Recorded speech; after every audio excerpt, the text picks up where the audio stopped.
Caso tenha alguma familiaridade com Jesus de Nazaré, é provável que você saiba que ele foi um professor renomado. Suas palavras mais célebres tiveram um impacto significativo na vida de bilhões de pessoas ao longo dos tempos. Demonstre amor ao seu próximo como faz consigo mesmo. Haja com os outros da maneira que gostaria que agissem com você. Agora, essas expressões derivam de um conjunto de ensinamentos de Jesus, comumente referido como o Sermão da Montanha. Embora seja composto por apenas 3 capítulos, suas ideias e imagens resistiram ao teste do tempo. Vocês representam a essência da Terra. É impossível dedicar-se tanto a Deus quanto ao dinheiro simultaneamente. Remova a viga do seu próprio olho antes de tentar remover a partícula do olho alheio. No discurso, encontram-se alguns ensinamentos verdadeiramente desafiadores. Se alguém te bater em uma face, ofereça-lhe a outra também. Demonstre amor aos seus inimigos e abençoe aqueles que te perseguem. E há também alguns ensinamentos verdadeiramente desconcertantes. Se a sua mão leva você a pecar, deveria cortá-la. No entanto, o Sermão da Montanha não consiste em uma reunião aleatória dos ensinamentos de Jesus. Foram dispostos de maneira harmoniosa para facilitar a memorização e reflexão. O sermão possui 3 partes principais, sendo que o meio dessas partes é subdividido em 3, e cada uma dessas partes intermediárias, por sua vez, tem 3 subdivisões. O sermão foi meticulosamente concebido.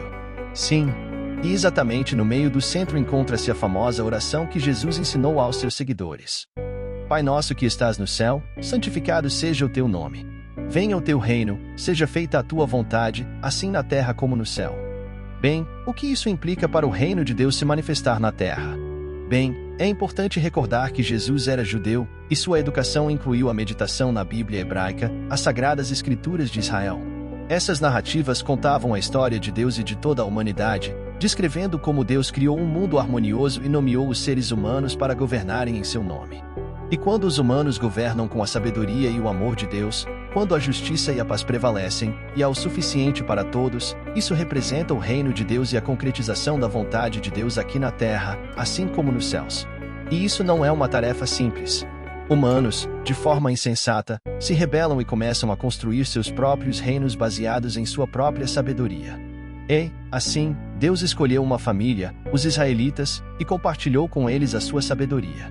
Esse conhecimento ficou conhecido como a Torá, que em hebraico significa o ensinamento. E, começando com Moisés no Monte Sinai, Deus estabeleceu uma aliança sagrada com eles. De fato, Israel estava sob o domínio dos opressores romanos. Então, o que aconteceu? Por que o reino de Deus não está se manifestando? Bem, muitos líderes religiosos, como os escribas e os fariseus, acreditavam que o reino de Deus não estava se manifestando porque Israel não estava sendo suficientemente fiel à Torá. Outros líderes, conhecidos como saduceus, consideravam que seria melhor se Israel encontrasse uma forma de colaborar com Roma. Dessa maneira, eles se tornaram os intermediários de poder na época de Jesus. Alguns se refugiaram nas colinas para se tornarem combatentes pela liberdade contra Roma, sendo conhecidos como os zelotes. E outros se retiraram para o deserto, aguardando que Deus os utilizasse para iniciar uma nova era em Israel. Entretanto, ao percorrer as colinas de Israel, como Jesus fez, a maioria das pessoas que você encontrará são indivíduos comuns tentando entender suas vidas da melhor maneira possível. Muitos estavam lutando para sobreviver, enfrentando a pobreza e a doença. Vários haviam perdido suas terras para os ocupantes romanos e estavam enfrentando dificuldades para pagar os pesados impostos. Eles eram impotentes e desanimados. Então, Jesus foi até essas pessoas, curando os doentes e proclamando que o reino de Deus estava se aproximando. Pessoas se reuniam de todos os cantos para ouvir seus ensinamentos. E em um dia, Jesus subiu a uma colina elevada e anunciou que o início do reino de Deus estava acontecendo ali, naquele momento, com eles. Quer dizer, com os sem poder, os frágeis, os insignificantes. O reino de Deus começa aqui? Entre os ricos? Entre os poderosos? Não, afirma Jesus.